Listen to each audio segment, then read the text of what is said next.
ಕಪ್ಪೆ ಮತ್ತು ರಾಜಕುಮಾರಿ. ಒಂದಾನೊಂದು ಕಾಲದಲ್ಲಿ ದೂರದ ದೇಶದಲ್ಲಿ ಸುಂದರವಾದ ರಾಜಕುಮಾರಿಯೊಬ್ಬಳು ಇದ್ದಳು. ಅವಳ ಹೆಸರು ಲಿಲ್ಲಿ. ಅವಳಿಗೆ ಆಟವಾಡಲು ತುಂಬಾ ಇಷ್ಟವಿತ್ತು ಮತ್ತು ಅವಳು ಪ್ರತಿದಿನ ಅರಮನೆಯ ತೋಟದಲ್ಲಿದ್ದ ಒಂದು ಸಣ್ಣ ಕೊಳದ ಬಳಿ ಹೋಗಿ ತನ್ನ ಚಿನ್ನದ ಚೆಂಡಿನೊಂದಿಗೆ ಆಡುತ್ತಿದ್ದಳು. ಒಂದು ದಿನ ಅವಳು ಚೆಂಡನ್ನು ಗಾಳಿಯಲ್ಲಿ ಎಸೆದಾಗ ಅದು ನೇರವಾಗಿ ಕೊಳಕ್ಕೆ ಬಿತ್ತು. ರಾಜಕುಮಾರಿ ತುಂಬಾ ದುಃಖಿತಳಾದಳು, ಏಕೆಂದರೆ ಅವಳಿಗೆ ಚೆಂಡನ್ನು ಹೇಗೆ ಪಡೆಯಬೇಕೆಂದು ತಿಳಿದಿರಲಿಲ್ಲ. ಅವಳು ಅಳುತ್ತಿರುವಾಗ ಒಂದು ಕೊಳಕು ಕಪ್ಪೆ ಅವಳ ಬಳಿಗೆ ಬಂದು, ರಾಜಕುಮಾರಿ, ನೀನೇಕೆ ಅಳುತ್ತಿದ್ದೀಯಾ ಎಂದು ಕೇಳಿತು. ರಾಜಕುಮಾರಿ ಕಪ್ಪೆಯನ್ನು ನೋಡಿ ಆಶ್ಚರ್ಯಪಟ್ಟಳು, ಆದರೆ ಅವಳು ತನ್ನ ಚೆಂಡು ಕೊಳದಲ್ಲಿ ಬಿದ್ದಿರುವುದಾಗಿ ಹೇಳಿದಳು. ಕಪ್ಪೆ, ನಾನು ನಿನ್ನ ಚೆಂಡನ್ನು ನಿನಗೆ ಹಿಂದಿರುಗಿಸುತ್ತೇನೆ, ಆದರೆ ಅದಕ್ಕೆ ಬದಲಾಗಿ ನೀನು ನನಗೆ ಒಂದು ಭರವಸೆ ನೀಡಬೇಕು ಎಂದು ಹೇಳಿತು. ರಾಜಕುಮಾರಿ, ಏನು ಭರವಸೆ ಎಂದು ಕೇಳಿದಳು.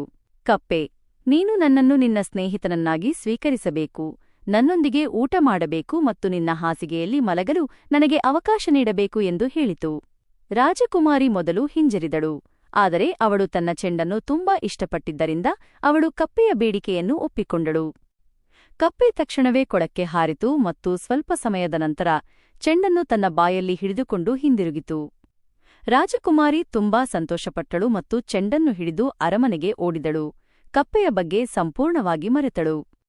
ಆ ರಾತ್ರಿ ರಾಜಕುಮಾರಿ ತನ್ನ ಕುಟುಂಬದೊಂದಿಗೆ ಊಟ ಮಾಡುತ್ತಿದ್ದಾಗ ಬಾಗಿಲಿಗೆ ಒಂದು ಸಣ್ಣ ಟಕ್ ಟಕ್ ಶಬ್ದ ಕೇಳಿಸಿತು.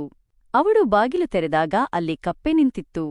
ಕಪ್ಪೆ, ನಾನು ಬಂದಿದ್ದೇನೆ ರಾಜಕುಮಾರಿ, ನಿನ್ನ ಭರವಸೆಯನ್ನು ಮರೆಯಬೇಡ ಎಂದು ಹೇಳಿತು. ರಾಜಕುಮಾರಿ ತುಂಬಾ ಮುಜುಗರಗೊಂಡಳು, ಆದರೆ ಅವಳ ತಂದೆ ರಾಜ ಅವಳಿಗೆ ಕೊಟ್ಟ ಮಾತನ್ನು ಉಳಿಸಿಕೊಳ್ಳುವಂತೆ ಹೇಳಿದರು. ಹೀಗಾಗಿ ರಾಜಕುಮಾರಿಗೆ ಕಪ್ಪೆಯನ್ನು ತನ್ನೊಂದಿಗೆ ಊಟ ಮಾಡಲು ಮತ್ತು ತನ್ನ ಹಾಸಿಗೆಯಲ್ಲಿ ಮಲಗಲು ಅವಕಾಶ ನೀಡಬೇಕಾಯಿತು. ರಾಜಕುಮಾರಿ ಕಪ್ಪೆಯನ್ನು ಇಷ್ಟಪಡಲಿಲ್ಲ, ಆದರೆ ಅವಳು ತನ್ನ ತಂದೆಯ ಮಾತು ಕೇಳಿದಳು. ಮರುದಿನ ಬೆಳಿಗ್ಗೆ ರಾಜಕುಮಾರಿ ಎದ್ದಾಗ ಕಪ್ಪೆ ಒಂದು ಸುಂದರವಾದ ರಾಜಕುಮಾರನಾಗಿ ಬದಲಾಗಿತ್ತು. ರಾಜಕುಮಾರ ತನ್ನನ್ನು ಒಬ್ಬ ದುಷ್ಟ ಮಾಟಗಾತಿಯಿಂದ ಶಪಿಸಲಾಗಿತ್ತು ಮತ್ತು ರಾಜಕುಮಾರಿಯ ಪ್ರೀತಿಯಿಂದ ಮಾತ್ರ ಶಾಪವನ್ನು ಮುರಿಯಬಹುದು ಎಂದು ವಿವರಿಸಿದನು. ರಾಜಕುಮಾರಿ ರಾಜಕುಮಾರನನ್ನು ಪ್ರೀತಿಸುತ್ತಿದ್ದಳು ಮತ್ತು ಅವರು ನಂತರ ಮದುವೆಯಾದರು ಮತ್ತು ಸಂತೋಷದಿಂದ ಬದುಕಿದರು. ಈ ಕಥೆ ಇಷ್ಟವಾದರೆ ಲೈಕ್ ಮಾಡಿ, ಶೇರ್ ಮಾಡಿ, ಹಾಗೆ ನಮ್ಮ ಚಾನೆಲ್ ಸಬ್ಸ್ಕ್ರೈಬ್ ಮಾಡಿಕೊಳ್ಳಿ. Thanks for watching.